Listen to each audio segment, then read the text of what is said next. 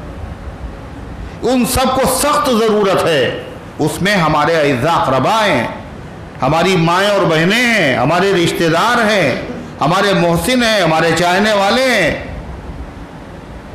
ہم ان سب کی خدمت میں یہ ہدیہ بھیج سکتے ہیں، اور میاں کچھ خرید کے دینا اس میں تو دقت ہوگی، اس میں کیا خریدنا، اس میں کون سا پیسہ خرچ ہوگا۔ یہ ایسا ہدیہ ہے، اتنا آسان بھی ہے اور اتنا خوبصورت بھی ہے، یہ تو آپ ہر نماز کے بعد بھیج سکتے، نہیں کر سکتے؟ ہفتے میں صحیح، ہر نماز کے بعد صحیح، اس پر معمول بنانا چاہیے۔ اگر ہم ایسا کریں گے تو ہمارے ساتھ بھی ایسا ہوگا، اور نہیں کریں گے تو لوگ ہمیں بھی بھول جائیں گے، فراموش کر دیں گے۔ تو باہر سورت قرآن کریم کی یہ سورت، اس سورت کا نام ہے اخلاص۔ یہ تو مشہور نام ہے اس کا، لیکن اس سورت کا صرف نام اخلاص نہیں ہے، اس سورت کے بہت سے نام ہیں۔ امام راضی رحمۃ اللہ علیہ نے، صاحب روح المعانی نے اپنی کتاب میں اس سورت مبارکہ کے 20 نام لکھے ہیں۔ کتنے؟ 20۔ کاہے کے؟ قل واللہ شریف۔ اور کسی چیز کے زیادہ نام ہونا یہ اس چیز کی عظمت کی اور شرافت اور کرامت اور بزرگی کی دلیل ہے۔ جو جتنا عظمت والا ہے اس کے نام بھی زیادہ ہوتے ہیں۔ سب سے عظمت والی ہستی اور ذات کس کی ہے؟ جس کا ہر نماز میں ہم اعلان کرتے ہیں اللہ اکبر، اللہ سب سے بڑا، اللہ سے بڑا کوئی نہیں، اللہ سے عظمت والا کوئی نہیں ہے۔ تو اللہ تعالیٰ کے نام کتنے ہیں؟ بولو بھائی، 99۔ اور یہ نام کتنی فضیلت رکھتے ہیں۔ حدیث میں آتا ہے کہ جو ان کو یاد کر لے، جو ان کو یاد کر لے، ادخلہ اللہ الجنہ، اللہ اسے جنت میں داخل کرے گا۔ 99 نام یاد کرنا مشکل نہیں ہے۔ روزانہ بھی اگر ایک نام اللہ کا یاد کریں تو 99 دن میں، بولو، 99 یاد ہو جائیں گے۔ اور اپنے بچوں کو یاد کرائیں، بچوں کو دماغ زیادہ تیز ہوتا ہے، آخر وہ اسکول میں جا کے پوئم یاد کرتے ہیں، جس مالک نے پیدا کیا اس کے نام نہیں یاد کر پائیں گے۔ اللہ کے نام، سب سے عظمت والی ذات اللہ کی ہے، اللہ کے 99 نام۔ ایک نام ہوتا ہے ذاتی اور ایک نام ہوتا ہے صفاتی۔ ذاتی جس نام سے اسے پکارا جائے، اور صفاتی جس کے اندر صفت پائی جائے، اس کے اندر جو خوبیاں ہیں ان کی وجہ سے نام رکھا گیا۔ جیسے قاری نیاز صاحب، حافظ شبیر صاحب۔ شبیر ذاتی نام ہے، حافظ صفاتی نام۔ حافظ بھی ہے، قاری بھی ہے، حاجی بھی ہے، عالم بھی ہے، بزرگ بھی ہے، یہ سب صفاتی۔ تو اللہ کا ذاتی نام کیا ہے؟ اللہ۔ اور 99 نام کیا ہے؟ صفاتی ہیں۔ ہر نام اللہ کی صفت پر دلالت کر رہا ہے۔ اللہ کا ایک نام ہے حی، حی مانے زندہ، تو زندہ تو ہم سب لوگ ہیں۔ کہ وہ جیسا حی ہے ایسا کوئی نہیں ہے، اس لیے کہ اس کی زندگی ذاتی ہے، اور ہم سب لوگوں کی زندگی عطائی ہے، اس کی دی ہوئی ہے۔ اور دی ہوئی چیز کا کیا؟ جس نے دی ہے وہ جب چاہے واپس لے لے۔ ہم لوگوں کی زندگی کیا ہے؟ جب ہم لوگ آتے ہیں دنیا میں تو آنا نہیں چاہتے، ہے نا، روتے ہوئے آتے ہیں نا، دنیا میں جو بچے آتے کیسے آتے ہیں؟ ہنستے ہوئے، روتے ہوئے، اور جب وہ روتے ہیں تو گھر والے خوش ہوتے، اور اگر وہ آنے والا نہیں روتا ہے تو گھر والے روتے ہیں۔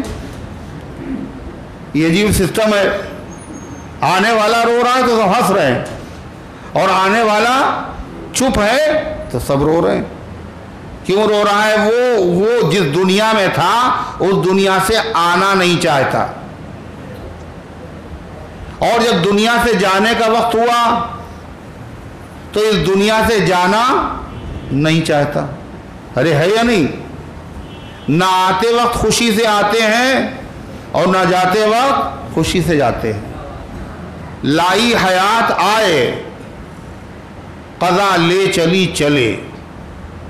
لائی حیات آئے اور قضا موت لے چلی چلے، اپنی خوشی نہ آئے نہ اپنی خوشی چلے۔ نہ آتے وقت خوش تھے نہ جاتے وقت خوش تھے۔ کیوں؟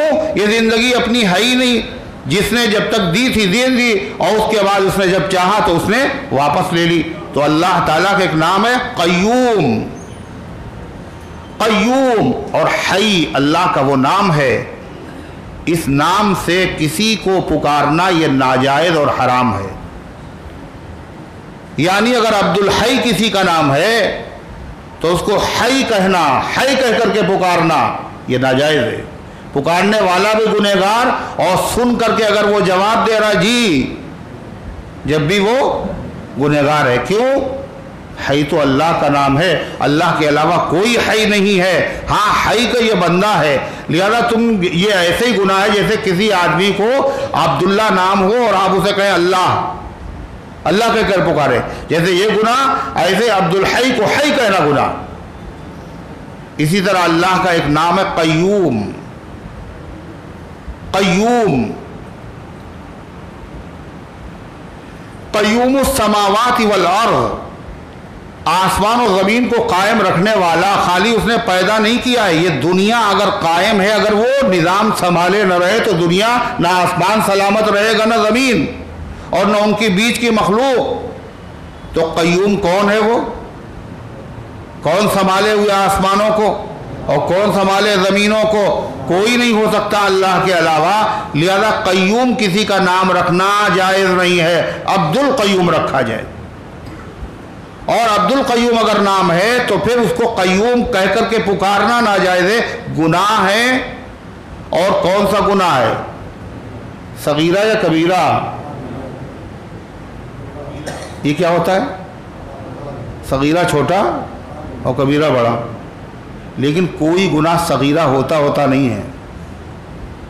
کیا سمجھے؟ جس کو صغیرہ سمجھو وہی کبیرہ۔ صغیرہ ایسے ہیں جیسے چھوٹی سی چنگاری، اور کبیرہ ایسے جیسے بڑا سا انگارہ۔ تو کیا خیال ہے، آپ راضی ہیں بجائے بڑے انگارے کے چھوٹی سی چنگاری آپ کے کپڑے پہ رکھ دی جائے؟ نقصان ہوگا نہیں ہوگا؟ جتنا اس سے نقصان ہوگا اس سے نقصان، اس سے جلدی ہوگا، اس سے دیر میں ہوگا، مگر ہوگا تو یہ گناہ ہے، گناہ کبیرہ ہے۔ گناہ کبیرہ وہ ہوتا ہے جو بغیر توبہ کے معاف نہیں ہوتا۔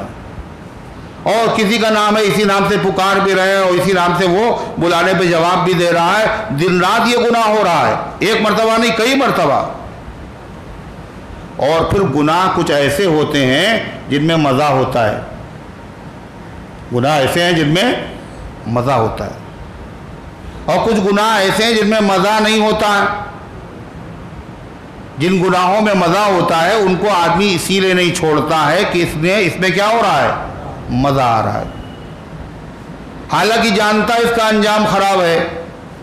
جیسے اللہ نہ کرے کسی کے خارش ہو جائے، کھجلی، تو جب آدمی کھجلاتا ہے، جس کے کھجلی ہو جاتی ہے تو اس کو کھجلانے میں کیا ہوتا ہے، مزہ آتا ہے، اور معلوم ہے کہ اس کے بعد کیا ہوگا، لیکن پھر بھی مزہ آ رہا ہے۔ تو گناہوں کا معاملہ یہی مزہ ہے، اس لیے نہیں چھوڑ رہا ہے آدمی۔ یہ ہے لذت والا گناہ، اور ایک گناہ ایسا ہے جس میں کوئی مزہ نہیں ہے اور پھر بھی کیے جا رہے ہیں. تو جو گناہ کرے وہ احمق، اور جو ایسا گناہ کرے جس میں کوئی مزہ نہ ہو اور پھر بھی گناہ کرے وہ کیا ہے؟ وہ عقل مند ہے نا. اس میں کوئی گناہ جس میں مزہ نہیں. تو ایسے شخص جس کا نام ہے عبد القیوم، عبد الرحمن، عبداللہ، عبد الرب، اور اس کو عبد نہ کہنا اور صرف رب کہنا، حی کہنا، قیوم کہنا، یہ اس کہہ کر کے بلانا، یہ کیا ہے؟ گناہ ہے، گناہ کبیرہ ہے اور گناہ بے لذت. کیسا گناہ ہے؟ اور بے لذت بھی یہ گناہ ہے. تو اللہ تبارک و تعالیٰ کی ہستی اور اللہ تعالیٰ کی ذات سب سے عظمت والی ہے، لہذا اللہ کے نام بھی بہت ہیں. کتنے ہیں؟ 99. اللہ تبارک و تعالیٰ کے بعد سب سے عظمت والی ہستی اور سب سے عظمت والی ذات کون سی ہے؟ کچھ لوگ سوچ رہے ہیں ابھی، کرے کچھ لوگ بولیں تو ہم بھی بولیں گے. اللہ کے رسول صلی اللہ علیہ وسلم سب سے عظمت والی ذات. آپ حضور پاک صلی اللہ علیہ وسلم کا بھی ایک نام نہیں ہے، آپ کے بھی کتنے نام ہیں؟ 99. یہ ناموں کی کثرت شرافت اور عظمت اور بزرگی اور مجد کی دلیل ہے. حضور پاک صلی اللہ علیہ وسلم کا ذاتی نام کیا ہے؟ محمد صلی اللہ علیہ وسلم. اور محمد کے معنی کیا ہیں؟ جس کی خوب تعریف کی جائے. اور یہ اسم با مسمہ ہے، حالانکہ نام میں معنی کا لحاظ نہیں ہوتا، لیکن اللہ کے نبی کا جو نام ہے یہ کیسا ہے؟ اسم با مسمہ. اس میں معنویت بھرپور پائی جا رہی ہے. یعنی آپ کی ذات ایسی ذات ہے کہ اللہ کے بعد سب سے زیادہ آپ کی تعریف کی گئی اور کی جا رہی ہے اور کی جاتی رہے گی. اور دوسرا آپ کا ذاتی نام یہ کس نے رکھا؟ یہ نام حضرت عبد المطلب نے رکھا، آپ کے دادا نے، اور خود سے نہیں رکھا. وہاں تو عبد شمس نام رکھا جاتا تھا، سورج کا بندہ، عبد الکعبہ، کعبے کا بندہ رکھا جاتا تھا. اس زمانے میں محمد نام یہ اللہ کی طرف سے الہام اور القاء ہے کہ ان کا نام یہ رکھا جائے. اور یہ ایسا پیارا نام ہے کہ یہ نام حضرت آدم علیہ السلام سے لے کر محمد رسول اللہ صلی اللہ علیہ وسلم تک کسی نے اپنے بیٹے کا یہ نام نہیں رکھا. سب سے بچ کے رہا یہ نام. کسی کو خیال ہی نہیں آیا کہ یہ نام رکھے. نرالا نام. اہل کتاب یہود و نصارہ جب زمانہ قریب آ گیا آپ کی ولادت کا، انہوں نے علاماتیں لوگوں سے بیان کرنا شروع کی. تو چند لوگ تھے جنہوں نے اپنے بیٹوں کو نام اس لیے لالچ میں محمد رکھ لیا کہ ہمارا بیٹا ہی وہی نہ ہو جائے اور وہ برکتیں ہمیں نہ مل جائیں، ورنہ یہ نام کسی کا نہ محمد. اور دوسرا نام آپ کا احمد. یہ بھی احمد کے معنی بہت زیادہ تعریف کرنے والا. جس طرح اللہ کے بعد سب سے زیادہ آپ کی تعریف کی گئی، اسی طریقے سے سب سے زیادہ اللہ کی تعریف تمام مخلوقات میں اللہ کی کس نے کی ہے؟ حضور پاک صلی اللہ علیہ وسلم نے کی ہے. اور حضور پاک صلی اللہ علیہ وسلم دنیا میں کی، اور آپ ہی کا صدقہ ہے کہ ساری دنیا کے مسلمان اللہ کی تعریف کر رہے ہیں. ہر نمازی الحمدللہ رب العالمین جو کہہ رہا ہے، ربنا لک الحمد جو کہہ رہا ہے، یہ کس کا صدقہ ہے؟ یہ کس کی برکت ہے؟ جناب محمد رسول اللہ صلی اللہ علیہ وسلم کی برکت. اور یہی نہیں، یہ تعریف کا سلسلہ ختم نہیں ہوا ابھی. میدان محشر میں قیامت کے دن اللہ کے رسول صلی اللہ علیہ وسلم نے فرمایا کہ اللہ مجھے ایسے کلمات سکھائے گا جو اس سے پہلے کسی نے نہیں سیکھے اور کسی کو نہیں معلوم ہوں گے. ان کلمات کے ذریعے سے میں اللہ کی تعریف کروں گا جو مجھے بھی پہلے سے معلوم نہیں ہے. میدان محشر میں بھی آپ تعریف کریں گے اللہ تبارک و تعالیٰ کی. آپ نے فرمایا بیدی لواء الحمد، اور حمد کا جھنڈا، اللہ کی تعریف کا جھنڈا میرے ہاتھ میں ہو. آپ نے فرمایا اور آپ کی امت کا لقب کیا ہے؟ دوسری کتاب حمادون، اللہ کی تعریف کرنے والے. سب سے زیادہ امت اللہ کی تعریف کرنے والی ہے. یہ بھی اللہ تعالیٰ کا کرم ہے اور نبی کا صدقہ ہے. تو احمد اور محمد، باقی نام آپ کے کیا ہیں؟ صفاتی. آپ کا نام کیا؟ ماہی. ماہی مانے ایک چھوٹے ہاں سے ہوتا ماہی، اس کے معنی تو مچھلی کے ہیں. ماہی بڑے ہاں سے. ماہی کے معنی مٹانے والا، یعنی کفر کو مٹانے والے ہیں آپ. آپ کا نام حاشر ہے. حاشر کے معنی جمع کرنے والا، یعنی قیامت کے دن جو لوگ اکٹھا ہوں گے اور جہاں سے شروعات اور آغاز ہوگی وہ جناب محمد رسول اللہ صلی اللہ علیہ وسلم سے ہوگی. تو حضور پاک صلی اللہ علیہ وسلم کے بھی 99 نام ہیں. جو عظمت والی ہستی ہوتی ہے اس کے نام زیادہ. اللہ کے نام سب سے عظمت والی ہستی 99 نام. حضور انور صلی اللہ علیہ وسلم سب سے عظمت والے ہیں، اللہ کے بعد 99 نام.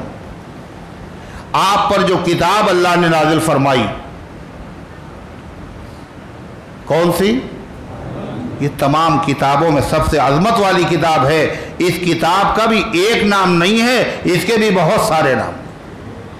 قرآن بھی ہے یہ، فرقان بھی ہے یہ، ذکر بھی ہے یہ.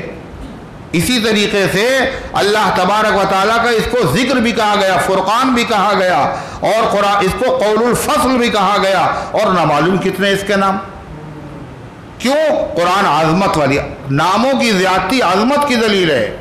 اسی طریقے سے جس چیز کو نبی کریم علیہ السلام سے تعلق ہو گیا اس چیز میں بھی عظمت پیدا ہو گئی.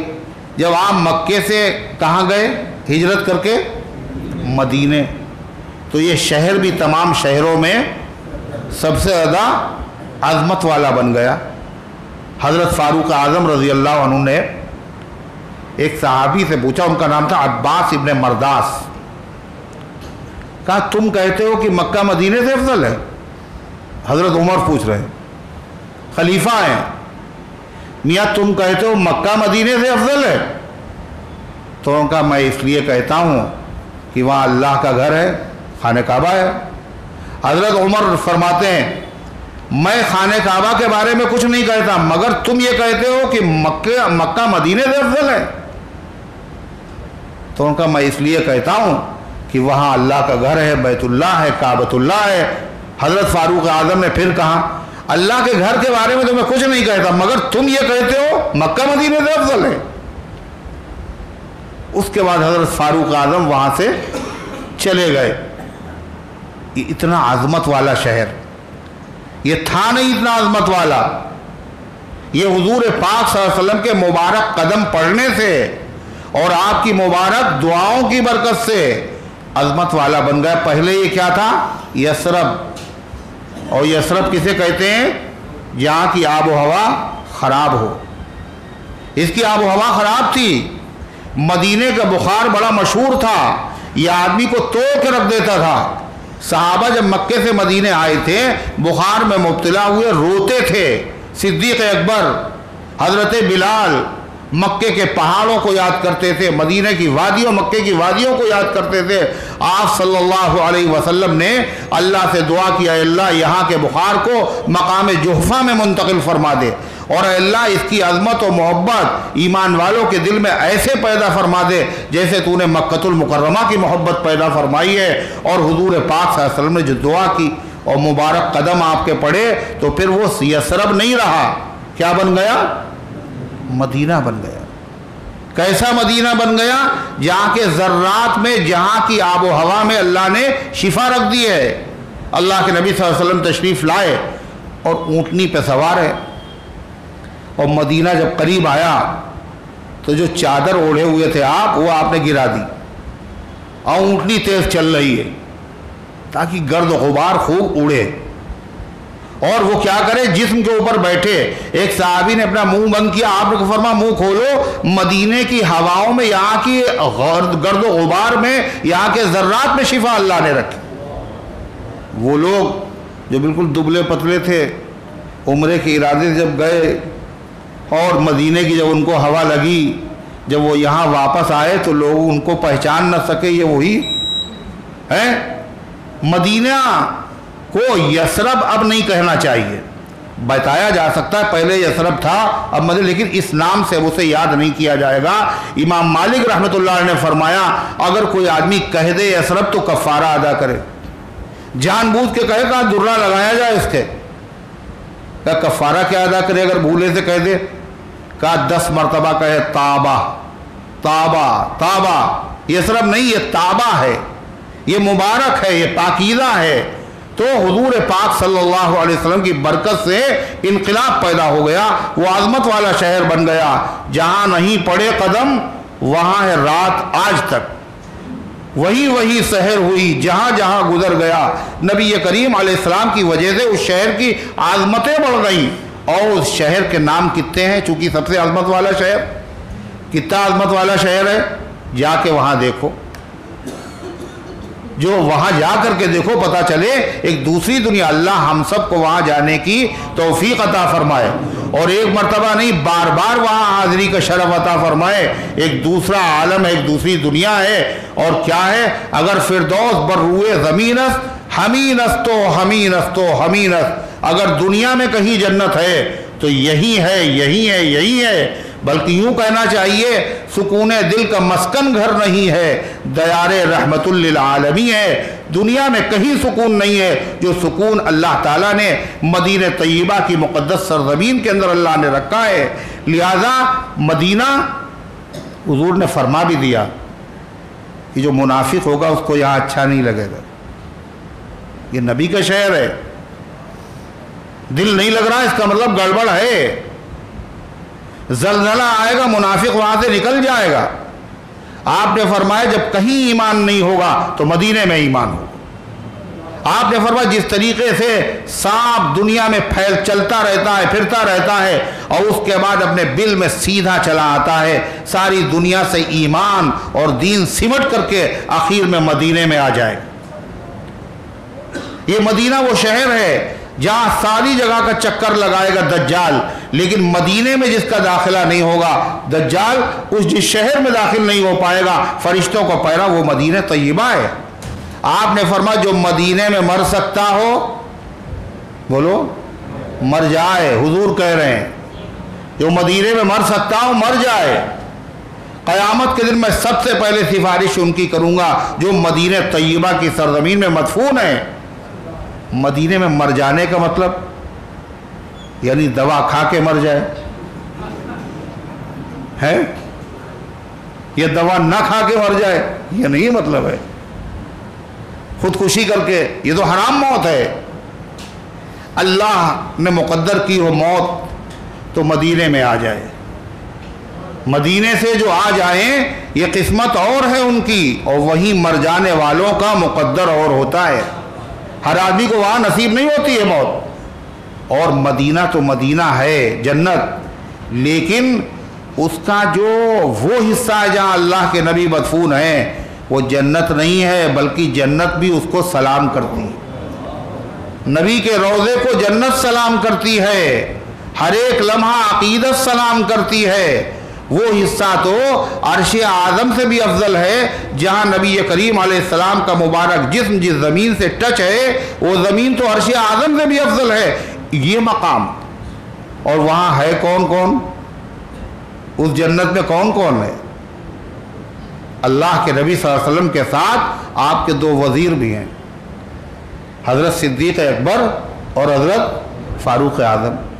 کسی نے شہید کربلا سیدنا حضرت حسین ابن علی رضی اللہ عنہ کے بیٹے، بیمار کربلا، عابد سجاد، حضرت زین العابدین رحمۃ اللہ علیہ سے پوچھا، حضرت علی کے پوتے اور حضرت حسین رضی اللہ عنہ کے بیٹے، ان کا نام بھی علی تھا، علی ابن الحسین. کسی نے پوچھا حضرت یہ بتائیے کہ وہ ابو بکر و عمر کا نبی کریم صلی اللہ علیہ وسلم کی زندگی میں کیا مقام تھا؟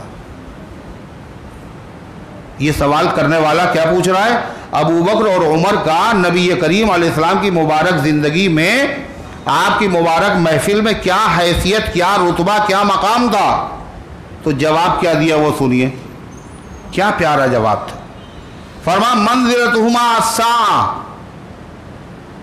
منزلتہما الساعہ، جو آج ان کو مقام حاصل ہے مرنے کے بعد یہی مقام ان کو قرب اور نزدیکی کا زندگی میں حاصل تھا. یعنی اگر دیکھنا ہے ان کا مقام تو جا کے قبریں دیکھ لو. آج کہاں قبر ہے وہاں؟ جہاں اللہ کے نبی کی قبر ہے وہی صدیق اکبر کی قبر ہے, وہی فاروق اعظم کی قبر ہے, اور کوئی تیسرا چوتھا وہاں نہیں ہے. کوئی آ بھی نہیں سکتا, کوئی وہاں آ بھی نہیں سکتا. دشمنوں کو فکر ہے اور فکر ہونی چاہیے. دوستوں نے پائی ہے قربت رسول اللہ کی, حضور پاک صلی اللہ علیہ وسلم کا تقرب ان کو حاصل ہے. وہاں شیخین ہیں, وہاں ابو بکر ہیں, وہاں حضرت عمر ہیں, اور حضرت عثمان جنت البقیع میں, اور حضرت علی کہاں ہے؟ کہاں ہے بھائی؟ حضرت علی مدینے میں نہیں ہیں, مکے میں نہیں ہیں, کوفے میں ہیں. تو مدینے جانے کا جی تو ہر مسلمان کا چاہتا ہے. حضرت علی مدینے میں کیوں نہیں؟ جتنا زبردست ایمان ہوگا اتنی مدینہ سے محبت ہوگی. صحابہ کا ایمان سب سے غضب کا, محبت بھی ان کو سب سے زیادہ. حضرت علی کا معاملہ عجیب ہے. اللہ کے نبی صلی اللہ علیہ وسلم کی مبارک زندگی میں مدینے میں, صدیق اکبر کی خلافت میں کہاں ہیں؟ مدینے میں. حضرت عمر رضی اللہ عنہ کی خلافت کے زمانے میں مدینے میں. حضرت عثمان غنی کی خلافت کے زمانے میں مدینے میں. جب ان کی خلافت کا زمانہ آیا تو حضرت علی مدینے میں نہیں. ایک سوال ہے, جب خود اپنی خلافت ہے تو مدینے میں نہیں ہے. ان کا دارالخلافت مدینہ نہیں ہے, کوفہ ہے. ہے جنت البقیع میں عثمان باحیا, لیکن علی نہیں تو طبیعت اداس ہے. جب آدمی وہاں جاتا ہے تو دیکھتا ابو بکر بھی یہاں, عمر بھی یہاں, عثمان بھی یہاں, علی نہیں ہے. لیکن حضرت علی کیوں نہیں ہے؟ واقف اس راز سے ہر ساکن کوفہ, کیوں حیدر کرار مدینے نہیں جاتے. حضرت علی نے آسانی سے مدینہ تھوڑی چھوڑا. کیسا ظلم کیا گیا ان پر, کیسا بلیک میل کیا گیا ان کے ساتھ. انہی کی فوج میں شامل ہو کر ان سے محبت کے دعوے کر کے ایسے حالات پیدا کیے گئے. حالات ان کو ارض مدینہ سے لے گئے, لیکن انہیں مدینے سے ایک ربط خاص ہے. حالات کی وجہ سے گئے تو ہیں, لیکن مدینے سے ان کا تعلق ٹوٹا تھوڑی ہے. تعلق ان سے ٹوٹا تھا, نہ ٹوٹا ہے نہ ٹوٹے گا. بڑی مضبوط زنجیر وفاداری بھی ہوتی ہے. یہ اللہ کے نبی صلی اللہ علیہ وسلم کے صحابہ ہیں. تو غرضے کی سب سے عظمت والی جو چیز ہوتی ہے اس کے نام زیادہ ہوتے ہیں. اللہ سب سے عظمت والا, اس کے نام زیادہ. اللہ کے پیغمبر عظمت والے, ان کے نام زیادہ. مدینہ طیبہ عظمت والا, اس کے نام بھی بہت ہیں. کیا نام ہے؟